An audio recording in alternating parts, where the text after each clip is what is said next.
అమ్మమ్మమ్మమ్మమ్మ ఎట్లా మోపారు దొంగగాళ్ళు పోలీసులకే అంతువట్టని ప్లాన్ వేసుకుంటా ఎరీటిగా దొంగతనాలు చేస్తున్నారు. వీళ్ళని చూస్తుంటే పక్కా ప్రొఫెషనల్ దొంగ లెక్కనే కొడుతున్నారు. మరి ఏ దొంగల కాలేజీలో చదివి బయటకు వస్తున్నారో గానీ విచిత్రంగా దొంగతనాలకు ఎగబడుతున్నారు. కావాలంటే ఓ 2 దొంగతనాలు చూపిస్తాం, చూసినాక నేను చెప్పింది నిజమా కాదా మీరే చెప్పుర్రి. గాచారం బాగలేకపోతే గాలికి కూడా చచ్చిపోతారంటారు చూడు. అట్లనే అయింది రంగారెడ్డి జిల్లా పెద్దమూలు మండలంలో. ఆడ విజయ బ్యాంకు దోస్తందుకు కొంతమంది దొంగలు దానికి పొక్క పెట్టిండ్రు. వెనక బాదుకు గడపారతో పొక్క పెడుతుంటే సప్పుడు రాదా, ఇక ఆయనతో ఏంద్రో ఏమో సప్పుడు అవుతుందని ఒక ఆయన ఇని ఇంకొక ఆయనకి చెప్పిండట. చెప్పే వరకల్లా బ్యాంకు గోడకు పొక్క పెడుతున్నారట కొంతమంది. మొత్తం వాళ్ళు అందులోకి దిగే వరకల్లా పోలీసు వాళ్ళకి ఫోన్ చేసి పిలిచిండ్రు. ఇక వాళ్ళు వచ్చి చూస్తే అయ్యగారులు లోపల సదిరే పనులు ఉన్నారట. అంతలోనే మొత్తం పోలీసు వాళ్ళంతా బ్యాంకు చుట్టుముట్టు గేరేసిండ్రు. ఇక పోలీసు వాళ్ళు వచ్చింది చూసి ఒకటిగో ఈ సొరికెకాడికి వచ్చి చూస్తున్నాడు. దా పటేలా దా బయటికి రా అనగానే ఇక అందులోకేనే వెళ్ళిండు. ఈడొకడు ఇక ఈడంగా వస్తున్నాడు చూడు బరివాతల మెడల ఏకముఖి రుద్రాక్ష చేసుకొని వీడొకడు అన్నట్టు. వీళ్ళిద్దరు కలిసి లోపలికి దిగి పైకం ఎత్తుకపోదామని ప్లాన్ వేసి ఇట్లా దొరికిపోయినరు. వీళ్ళు ఎవరో కాదు మళ్ళా అదే ఊరోళ్ళు ఇద్దరు.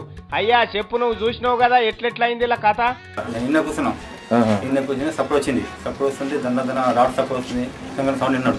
సౌండ్ విన్నాక తనకి బెంక్ దగ్గర పంపినా. బెంక్ దగ్గర చూసిన దాన్ని కరెక్ట్ అన్నా చెప్పి అంటే వచ్చినాక కూర్చున్నాక ఫోన్ చేయమంటే అతని ద్వారా ఫోన్ చేయించిన. పోలీస్ ఆఫీసర్ అమ్మ కూడా ఉన్నది, ఏమంటదో ఇందాం. బ్యాక్ సైడ్ నుంచి హోల్డ్ చేసుకుని లోపలికి వెళ్ళడం జరిగింది.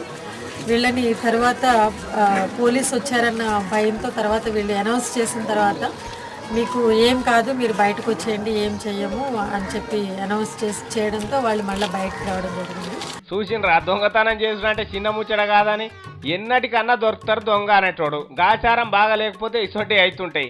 ఇక ఇంకో దొంగతనం కూడా అయింది ఇసొంటిదే.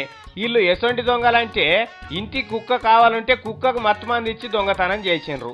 కాకపోతే ఇక్కడ చేసిన వాళ్ళు దొరకలే, మనుషులు మాత్రం ఎక్కడో లేం కథ అనేది జర్రని తెరకైంది. ఇది ఎల్బీ నగర్ పట్ట వగటిలే దొంగలు ఒక ఇంట్లోకి జొర్రిండ్రు. ఇక చూడు గోడ దుంకిండు కదా మెల్లగా వంగిపోతున్నాడు. అటెనకసిరి ఇంకోటి ఈడంగా పోతున్నాడు చూడు. అదే ప్రహారీ గోడ మీదకెళ్ళి ఇంకోటి కూడా దిగుతుండు చూడు. 3 అంతా లాగులు ఇప్పేసిండ్రు, అంగీలు దొడుక్కున్నారు, నెత్తికి టోపీలు పెట్టుకున్నారు. ఇగో వీడు 4వ వాడు. వీడు కూడా సేమ్ యూనిఫామ్ వేసుకున్నాడు. వీడు 5 బ్యాగ్ వేసుకొని దిగిండు చూడు. ఒకడేమో బయట ఎవరన్నా ఉన్నారా అని చూస్తున్నాడు. ఆఖరికి 6వ వాడు కూడా సేమ్ యూనిఫారంలా దిగిండు చూడు. ఇప్పుడు గిది ఆడికెళ్ళి మెల్లగా అందరూ ఆ ఇంట్లోకి దొరిండ్రు. చూడండి ఇక బ్యాటరీ లైట్లు పెట్టి ఎంకులాడుతున్నారు ఏడేడ ఏమున్నది అని. బీరువా ఇరగొచ్చిండ్రు, మంచాలు జరిపిండ్రు, అంతా దోశకాడికి దోసిండ్రు. ఏమేం పోయినాయో చెప్తారు చూడండి. ఇక డోర్ తీసిన కుక్కనే తీస్తే కుక్క వాళ్ళకి అట్లా మొత్తం బయట చుట్టుపక్కల ఎత్తుకున్న కుక్క కనబడలా. డోర్ తీసిన లోపల పడుకుని ఉంది. తీస్తే పడకలా ఫస్ట్ గోల్డ్ చైన్స్ ఇక అంతా దోసినాక బయటకు వచ్చిండ్రు.